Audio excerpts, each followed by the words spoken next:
Hello everyone, good evening. Hi. Welcome you all to the webinar by NovelVista. Thank you all for joining today's session. So the topic for today's session is applying blockchain in enterprise. This will be 1 hour session with around 40-45 minutes of webinar followed by 15 minutes for question and answer session. If you have any of the question, then you can send it to us using the question tab of the GoToWebinar control panel. You can see that on your control panel. My name is Manish Rathi, co-founder, director of NovelVista, and I'll be the moderator for this session. Now it gives me a great pleasure to introduce you with our guest speaker. So our speaker for the session is Dr. Paul Sin. Dr. Paul Sin is the blockchain technical advisor as well at Global Skill Development Council. So giving you a short introduction about Paul Sin, he has around 20 years of experience of IT management and consulting experience, focusing in the financial service sectors. Currently, he is leading the fintech practice and Asia Pacific Blockchain Lab in Deloitte. So prior to Deloitte, Dr. Paul served as a CEO of the fintech, CIO for a bank and a brokerage firm, as well as a practice leader for the EY, PwC, and IBM. Now, without any further delay, let me introduce you with our guest speaker, Dr. Paul. I'm handing over the session to Dr. Paul. Dr. Paul, over to you. We can start with the session now. Sure. Hi. Thanks for inviting me. It's my pleasure. And can you hear me? Yeah, we can hear you. Okay. So I have prepared some PowerPoint presentations. So I will try to share my screen. Sure. Let me see.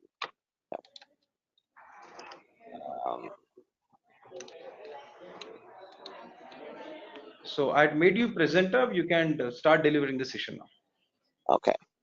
So you should be able to see a PowerPoint screen now. Yeah, we can see the screen now. Okay, very good. So today, I'm going to maybe I give a quick introduction also. I run the Asia Pacific Blockchain Lab for Deloitte, which is part of my job. I also run the fintech practice. So in Deloitte, we have 3 blockchain labs, one in Dublin looking after EMEA region, one in New York looking after Americas, and my lab is based in Hong Kong.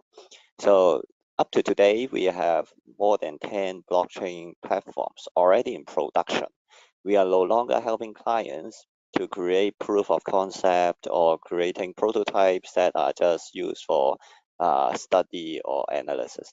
We have see real production deployment of blockchains with solid consortium with big guys in the ecosystem and creating quantifiable business values. So the theme of today is to share with you some of the business cases, how those platforms was formed and what kind of value they deliver, as well as the barriers in the adoption of those platforms or sort of our journey. So without further ado, let me first clear some of the myths that is usually believed by all the business leaders. They usually think that blockchain are very slow, probably getting that impression from Bitcoins, Ethereum, and all that. It's true for public blockchains to have very long consensus or time-consuming consensus mechanism. You need to do what they call mining or proof of work or proof of stake, etc., to commit a record. In enterprise applications, we do not do mining. We do not use public blockchains, and we do not create cryptos also because of a few reasons. In public blockchains, the bitcoins and all that are traded by anonymous people. In permission blockchains, because it's between enterprise, we need to know who are the people who are signing the purchase order, who are issuing invoice, or who are granting a loan. So we cannot let people come on board with an anonymous address. And because of that, we issue digital certificate to every users of the network. And with the digital certificate, you do not need mining to prove you are a legitimate user. You have a cert, we know who you are, you can authorize a transaction, you can vote for a validity of the transaction. So our network usually can process 5,000 to 6,000 transactions per second. we do not need to wait like 10 minutes to commit. And because of that, it does not consume a lot of power. The server we use are almost similar to your email servers. And there's no crypto, no anonymous users, therefore no money laundering risk. And therefore, regulators are usually happy to support all these platforms. There are also concerns about data privacy and data size limit. I will deal with the data privacy. The GDPR is Global Data Protection Regulation. I will deal with that later. Data size limit stem from the block size, like Bitcoin, you can only upload like 2 megabyte data and all that. In a permission blockchain networks, all the unstructured data like the PDF files, the legal documents and all that are put in IPFS, the interplanetary file system. I will also cover that later. And there is a need for a consortium because we do not let anonymous user joining the network. So we need a governance body to onboard these people. So we do not want a centralized owner of the platform. Otherwise, it's not a distributed ledger platform. So we have a consortium. And to form a consortium, you need business case to incentivize all the participants. And people believe that there's no business case in using blockchain. I will prove otherwise. There's also a confusion on smart contract, thinking smart contracts are real contracts. They are not. They are just some kind of logic distributed to all participants and executed at the same time when an event occurs. There is also a confusion about the distributed ledger as related to ledger. And I also don't know why I'm always invited by the accounting bodies or the ACCA and all that, CPA association and all that, because they thought blockchain is going to replace auditors. But there is no relationship between distributed ledger and general ledger. There is not many use cases in finance and accounting for blockchains. So there are 6 different industries where we apply blockchains in production so far, including banking, insurance, and all that. Let's dive into the banking first. The world's top use case for blockchain is actually trade finance because there's a big issue underlying the trade finance ecosystem. If you look at the world's trade volume, I'm conscious that not all of you have seen the screen, so I'll wait a bit. Okay, so the whole world has around 16 trillion trades by now, and only 1/4 of them got financed. So around 4 trillion trade finance out of 16 because the bank does not trust the SME who are applying for financing. And there are many reasons why. I'll give you some example.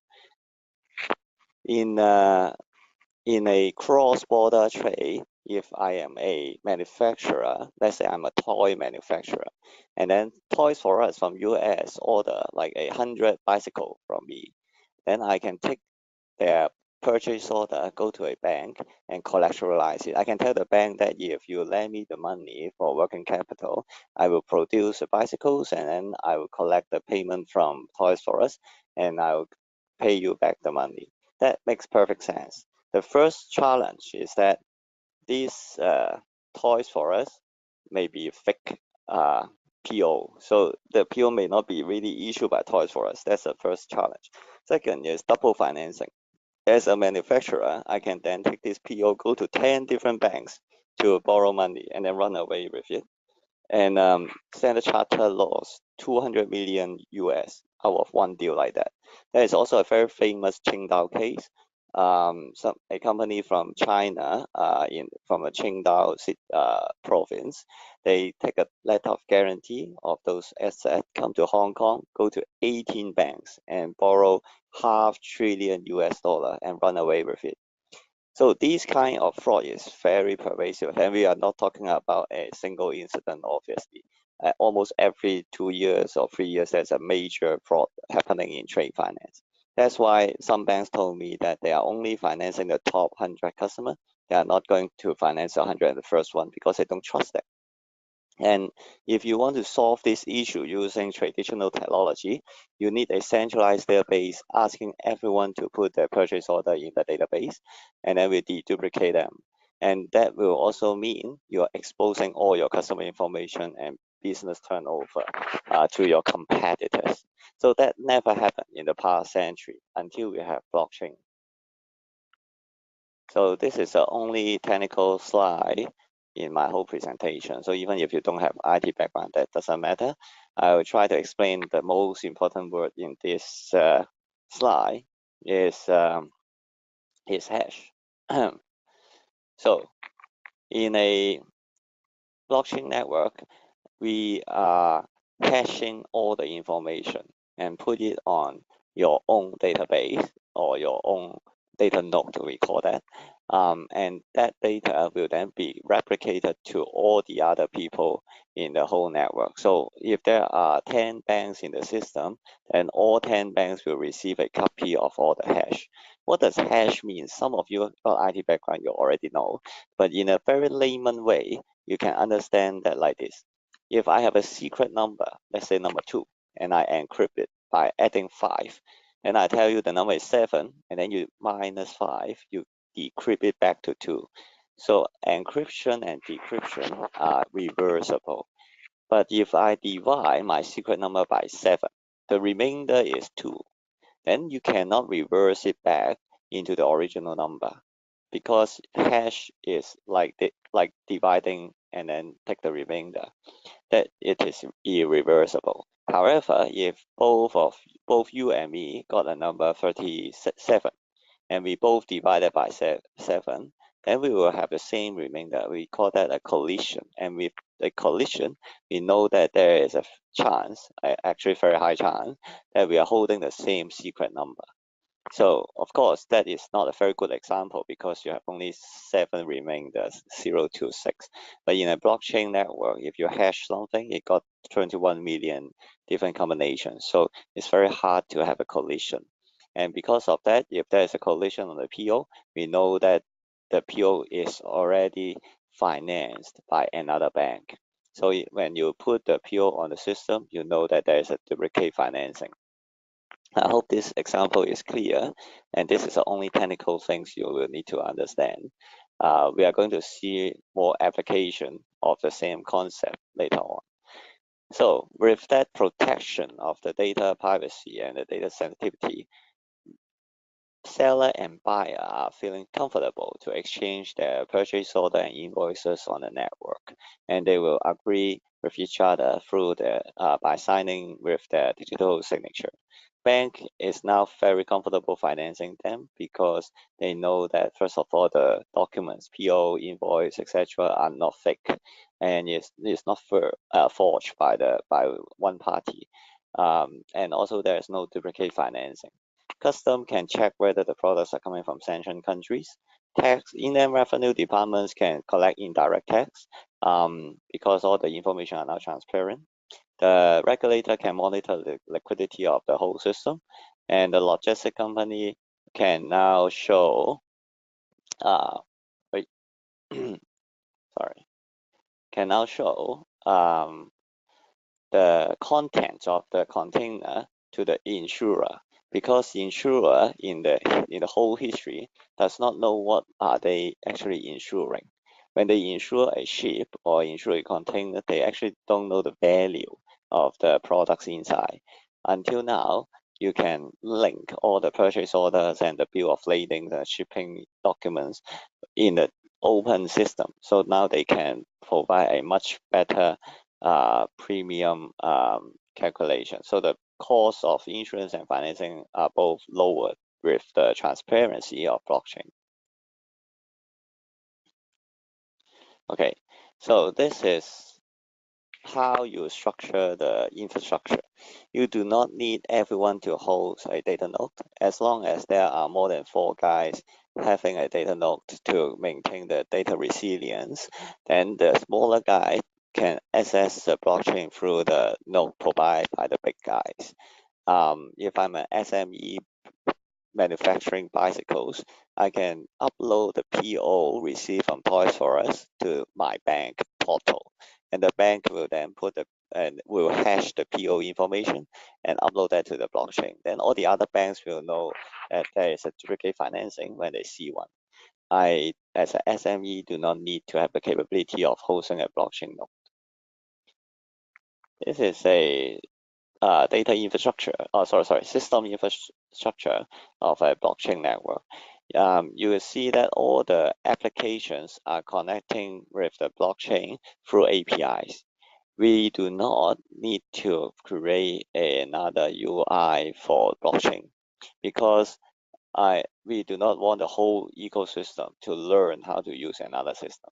If they are using a ERP, they can continue to create and transfer their PO on their ERP, and then we will port the ERP data through API to the blockchain. Similarly, the bank staff will underwrite a financing request using the existing core banking system, and then the API will check with the blockchain whether this PO is already financed. The only difference experienced by user will be an additional alert coming out from the system saying that this PO is already financed. This is a system review back last year, Q1, for Hong Kong Monetary Authority, the regulator here, as well as 5 major banks, including HSBC, Standard Chartered, Bank of China, etc. And this is the resulting dashboard. Everyone in the system can see like where is the product in the shipping route, where is the PO, is that confirmed, whether the invoice is accepted, whether the pre-shipment financing is approved, etc.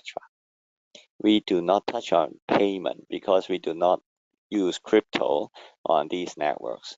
If you use crypto, you will need to concern about money laundering, liquidity provider, like how and who will convert those crypto back into fiat currency and all that. There will be a lot of market risk in the system also. So most blockchain platform we deploy do not carry the actual payment, but we integrate that with the bank's payment gateway and the SWIFT network. So the payment is integrated but not part of the blockchain. So you can see the SME can upload the POS and choose which bank they want to obtain financing. You will also see that there is a duplicate financing alert. And this is a blockchain. So if you do not see the, let me see if I can play this video. It seems cannot. Okay, so if I am not part of the contract, then this contract, let's say a PO, this PO will be distributed as a simple transaction hash. So I do not see the detailed information inside. I just see the hash, and it's irreversible. But if I'm part of the transaction, I'm the buyer or seller or the financier, then I will see the encrypted fields, which will be used for operational processing. So this is what is contained in the blockchain, and this is what everyone will receive a copy. And you will see that blockchain is no longer a hype or a proof of concept. A lot of ecosystems are already building and using that. In Hong Kong, we have Hong Kong MA and 7 banks, 2 more banks added in later on, and we are helping them to launch the platform this month. So tentatively 27, within a week's time, they will launch production. In Europe, 14 different banks sign up and form a joint venture called V.Trade, and they have launched a platform back in July. There's a project called Project Voltron, where many banks are using our free Corda to build this trade finance, mainly for letter of credits. HSBC, ING, and Cargill has already completed the first transaction on soybean trade back in July also.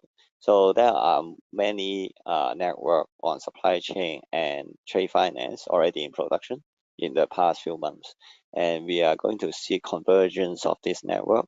Deloitte has built a bridge to connect Hyperledger and Corda so that these networks can start to interoperate with each other. To make this project work, you need a consortium. So like Blockchain, you may form a joint venture to align the interests of everyone, but that will prevent a new joiner coming in because you need to dilute the share, do a lot of corporate governance stuff before these new guy can join. You can also have a regulator like Hong Kong MA or MAS in Singapore to drive those kind of network formation. We also have client to do what we call snowballing. So we convince the first client to use to build the first node with some use cases, and then we make a video, and then we go out and start to sell to the other participants in the ecosystem. Sometimes we will host an event or conference so that people can join and learn about technology and the value of and with that, then they can start to sign up, and we'll deploy additional nodes for them. So this is this is the trade finance. Then another very often quoted example is KYC blockchain. And to do a KYC blockchain, you need the idea is to have the first bank conduct all the formal KYC due diligence and all that for a customer. You may take an hour or 2 hours to open an account for a customer. But then when the same customer go to the second bank will hash the ID of the customer. And then if they find a collision of the hash, and they know that the customer is already onboarded by one of the bank in the ecosystem, and they can open an account within 4 to 5 minutes for this guy. This is what we have done back in UK and with 4 banks. And there are 2 major issues behind this. The first is, why would the first bank share the information with the second bank? So we need an incentive, we call it KYC fee, so that the second bank, because they really save a lot of time, they need to pay the first bank. And this is what I call the commercialization problem. You need to have a commercial model which everyone will benefit. If the fee is too high, the bank B will not use the network. If fee is too low, bank A is not sharing. Second thing is about the governance and the liability. So with this network, we are essentially asking regulator to let bank A onboard a customer on behalf of the whole ecosystem. Let's say if the bank A onboarded a terrorist and bank B financed them, who is liable for this? Is bank A who didn't do a good job, or bank B who actually do the financing? So these are complex legal issues which will need a lot of discussion in the consortium. And that's the second part of the problem. The third part is technology. So I mentioned that there is a size limit of the data. What we do is we put all the unstructured data like these address proof, PDF, income proof, and all that in a vault, in a off-chain, so to speak, and then we will hash it and put the pointer in the blockchain. When bank B need the document, they will go to the nearest peer to download the document. If it sounds familiar, then you're right. This is a BitTorrent network. We are actually putting the BT seed in the blockchain, but because BT is always associated with privacy copy, so we are now calling it interplanetary file system, which is a very cool name. And but the underlying technology is just BT, nothing, no difference. So with that, let me jump to another misconception about smart contract. Smart contract, as I say, is not a contract. So what it does is very simple. When the event happens, let's say an insurance company receive a claim under certain event type, exceeding certain claim limit of certain threshold, and the payment will route to the claim will be routed to the reinsurance company. And if the reinsurance company also find this claim exceeding their own limit, then it will go to the retrocession company. So all the conditions are if then else logics. And usually an insurance company and reinsurance company got like 40 to 50 treaties around these conditions. It is very easy to put all these on blockchain, and everyone will got a copy of these logics. They will be real-time synchronized. And when a claim happens, then everyone will receive the claim file and start to process it. There will be no need for reconciliation because all the logics are already replicated. So the result calculated by the program should always be the same. So this is the real use case of smart contract. You probably heard of a large consortium called B3I. B3I is a reinsurance blockchain network. So reinsurance is very early adopter of blockchain because of the beauty in smart contract. So this is some of the screenshots. Then the next interesting use case will be Bancassurance. Bancassurance is very simple. Our first client is China Life, which is the state-owned largest life insurance company in China. And their case is on the press, so you can look that up. What they try to do is to expand their distribution into Southeast Asia. But Southeast Asia is dominated by large insurance companies like AIA, AXA, Prudential, who already got a large agency force. So they decided to use Bancassurance to sell their products. However, if you are selling through bank, you will need to, in the past, it's very inefficient. There are a lot of manual operations. If you're a customer, you go to a bank and say you want to buy a policy, the bank will give you a blank form to fill up. They cannot retrieve the customer information from the CRM and send it over to the insurance company because of data privacy issues. They also cannot answer the customer call at their call center about the status of the policy because the status is sitting with the insurance company. When the customer comes to the branch and pay the premium, the bank does not know the outstanding amount also because this information does not exist. So they just take whatever the customer pay, send it to the insurance company, and then they will do reconciliation. And at the end of the year, there are also a lot of dispute about the commission because they calculate the commission separately, and then the amount is always different. They need to reconcile deal by deal until they find the discrepancy. So the whole thing is highly labor intensive, error prone, and inefficient. With blockchain, we reduce 86% of the effort because now all the information are synchronized through blockchain real time.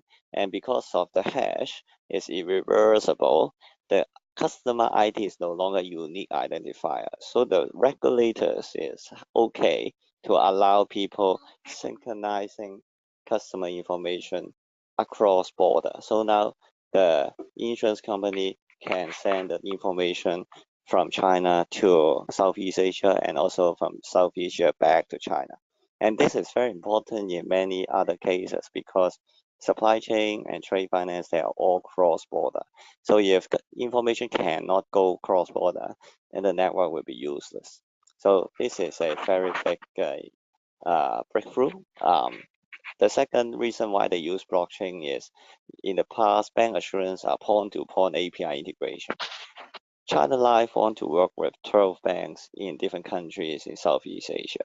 If they do a point-to-point integration, every project may take a year or two. Then it will take more than decades to integrate all their partners.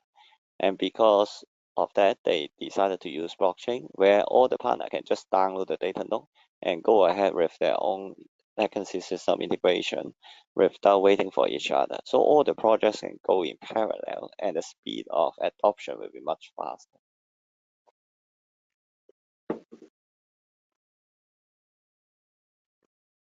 So what you see in the screen is the system in production. I actually said that there is no interface. So the insurance guys are still using the old system. The reason why you see some screen is because usually my clients pay us to do something. They want to see that we have really done that. They really want to see the blockchain behind and not the fake stuff. So, and this is the policy hashed on Hyperledger. You see that it's a scramble of data, so the privacy is definitely protected.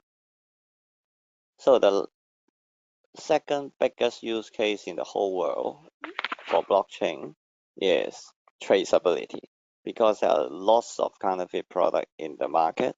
I know that in India there are also a lot of counterfeit, but in China they are definitely the leader, the king of counterfeit manufacturing.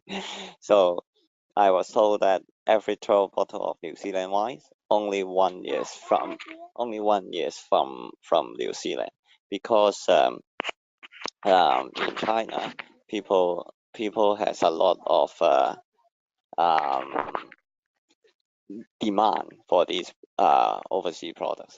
So what happened is that we want to trace a bottle. If the bottle is really coming from New Zealand, then we know that it's a real New Zealand. If there's a bill of lading showing that it actually have been shipped across the ocean, then we know it's a real product. So we need to ask the manufacturer, the wholesale, the retail to put all the documents on the blockchain, and we can check. The idea is not for the consumer to check the product, but for the inspector of the company to kill all the retailers selling counterfeit product. So I give you an example. There is a famous manufacturer in China producing energizing drink. They manufacture 10 million cans a year, but the market consume more than 50 million cans. And after they put all the information on chain, they then deploy inspector to check whether those products are authentic, and they shut down all the retailers who are selling fake stuff. There are in 3 years time they quadruple their revenue. So this is a very impressive benefit of using blockchain. The challenge of that is how to interface the physical product or physical supply chain with the digital blockchain. You can tag the bottle, but then in China, people refill the real wine bottle with fake wine. And then you can put some tag on the cork so that if they damage the cork, then we know it's a fake. But then people start to use syringe to suck out the wine. So there are always new ways of counterfeiting stuff, and we are still solving that every day. So the last part is about building a platform, which I have already explained is called snowballing. So you build the first one or two nodes, and then you start to roll that out to all the other participants in the ecosystem and try to get adoption of it. And this is how we build all these more than a dozen platforms in the region. Before I close it for questions, I will also give you like 3 minutes overview of the crypto part of the blockchain. Some of you may be joining this webinar for ICO or crypto insight and all that.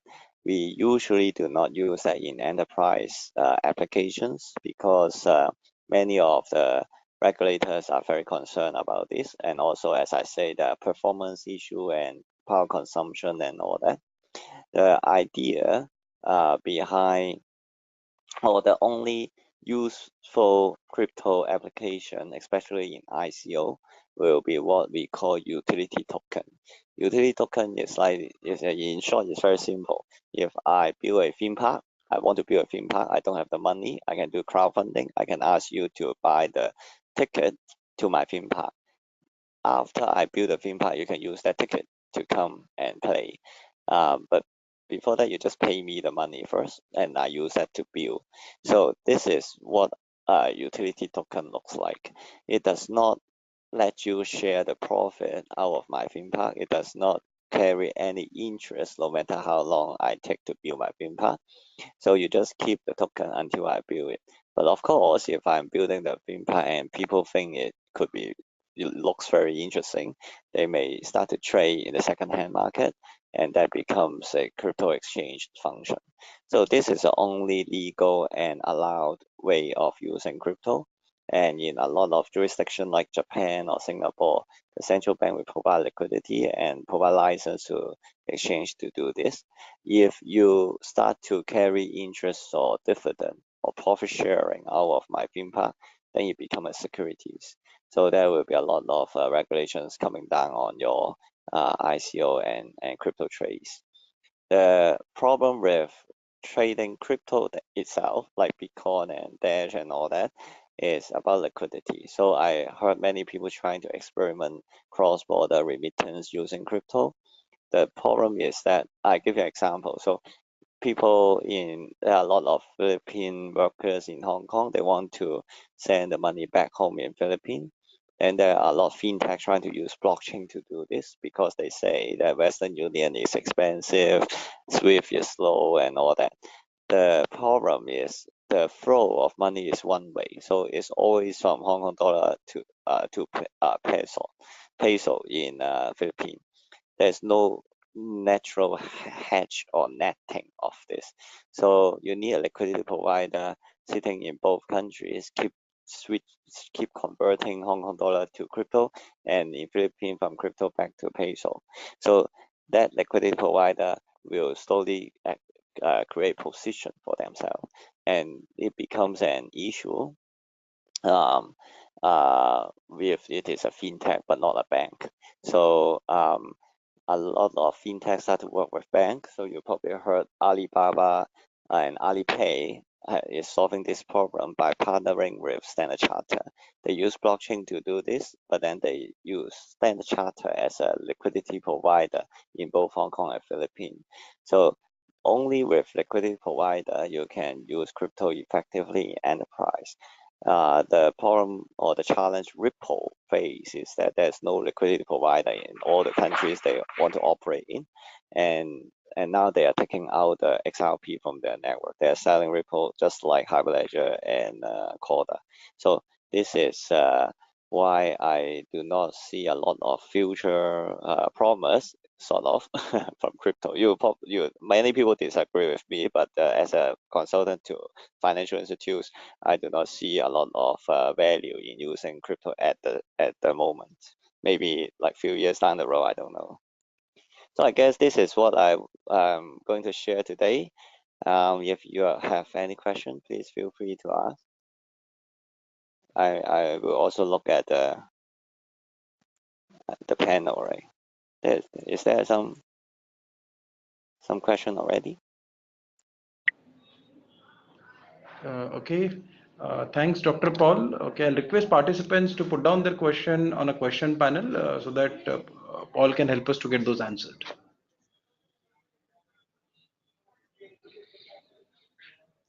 Do you have any questions from the audience? We can write in a question panel and we can get that answer.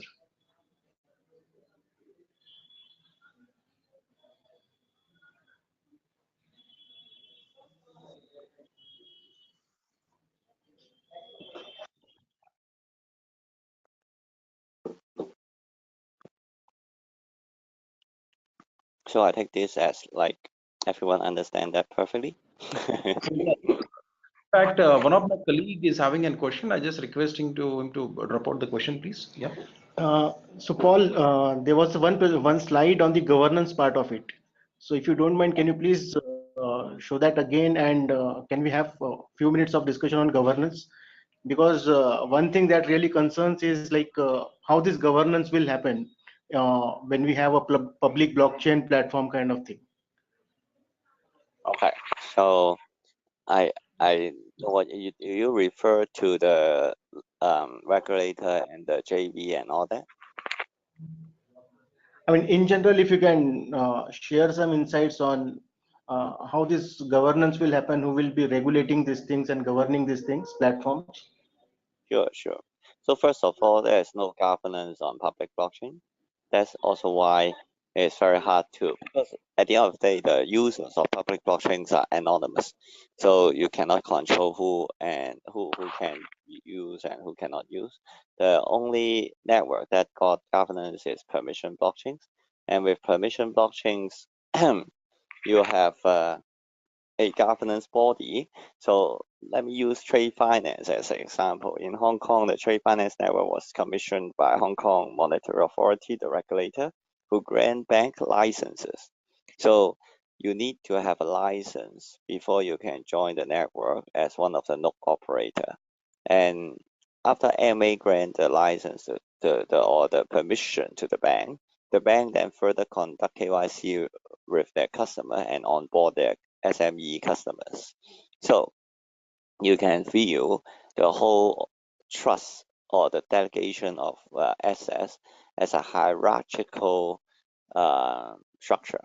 So all the corporates need to get through the bank, and the bank need to get through the regulator.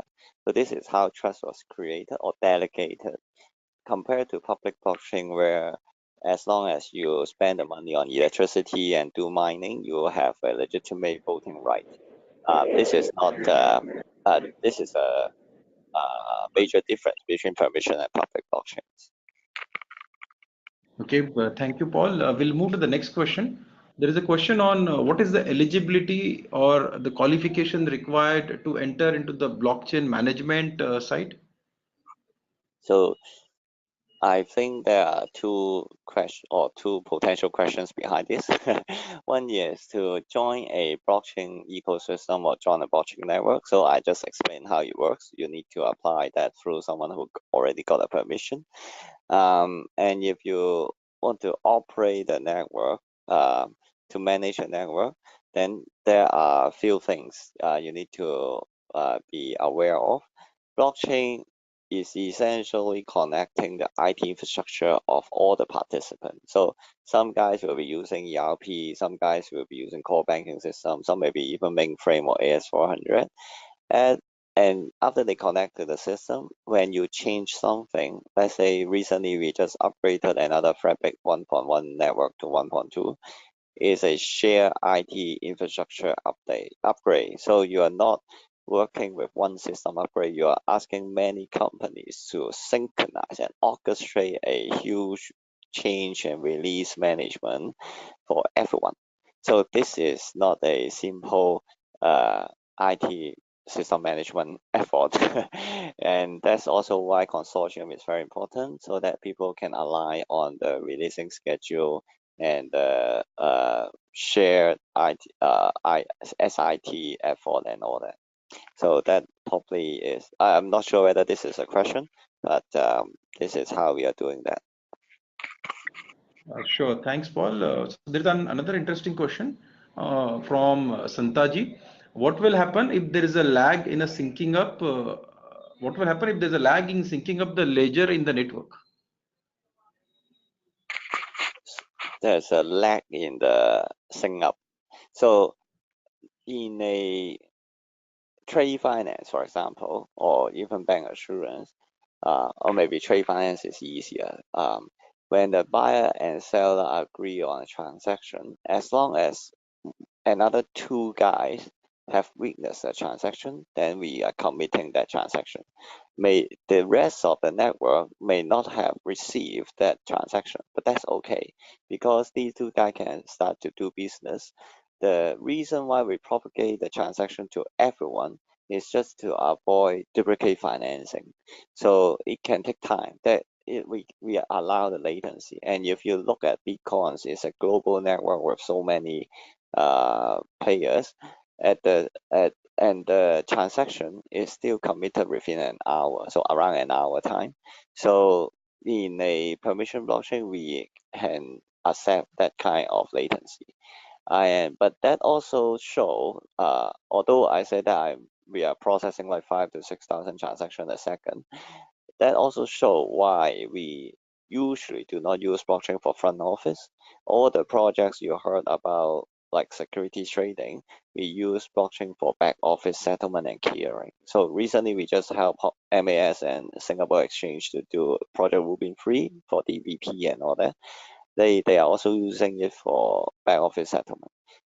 Front office settlement, because of the potential latency, it can still be risky for arbitraging and all that.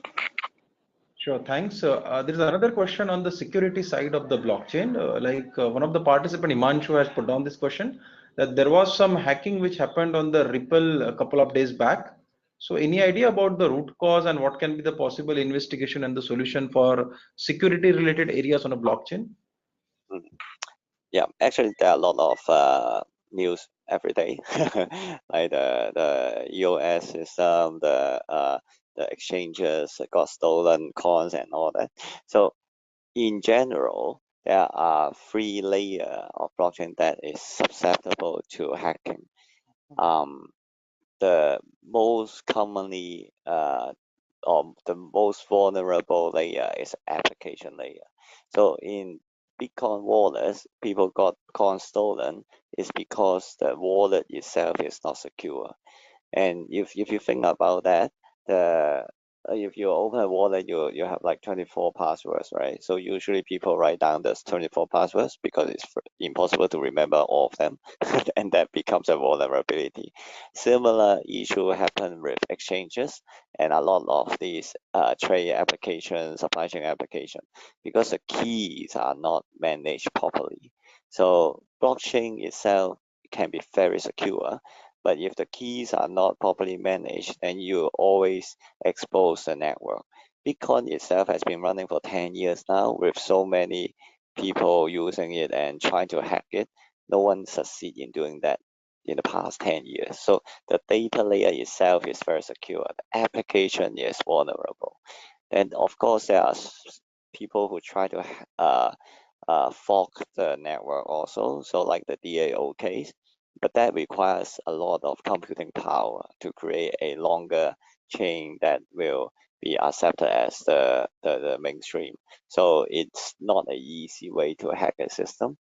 There are also the third kind of hacking happening at the firmware level, because even though hash can be very secure because it has information loss, but the firmware, when they are hashing and encrypting stuff, they have to put the raw data in the memory.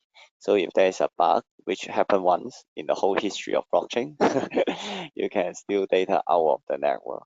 So, but that is again very complicated way of hacking a blockchain system. So a lot of what we call security assessment or ethical hacking or penetration tests of blockchain network.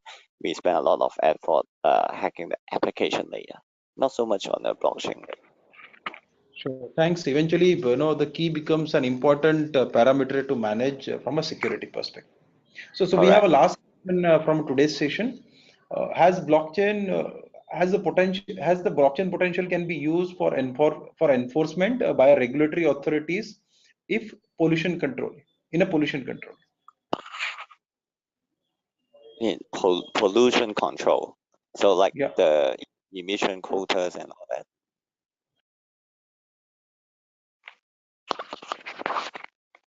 It is.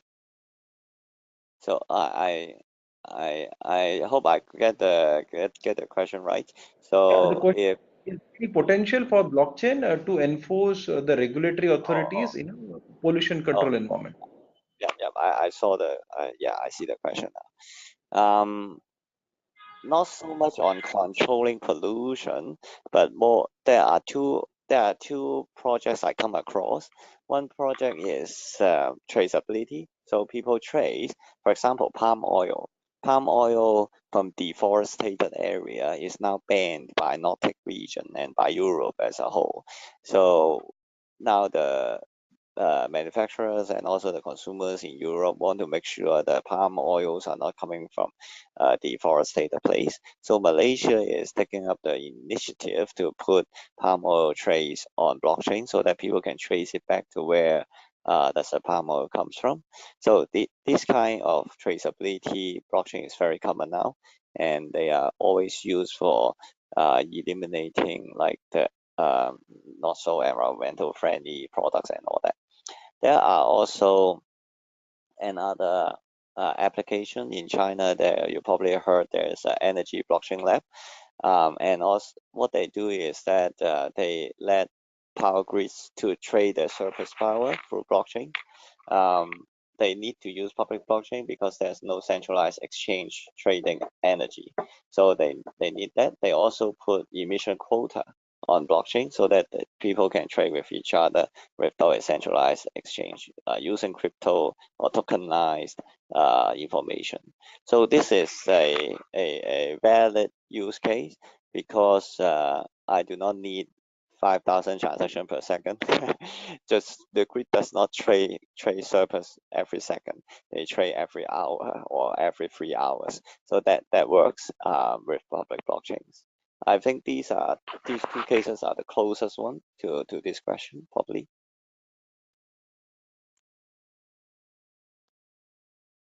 Okay, so now in the interest of time, we will summarize today's session. So there are few questions which are unleft. So we will get those questions answered from a speaker and send it over email to the respective participants. So I'll just move forward with the presentation now. Yep.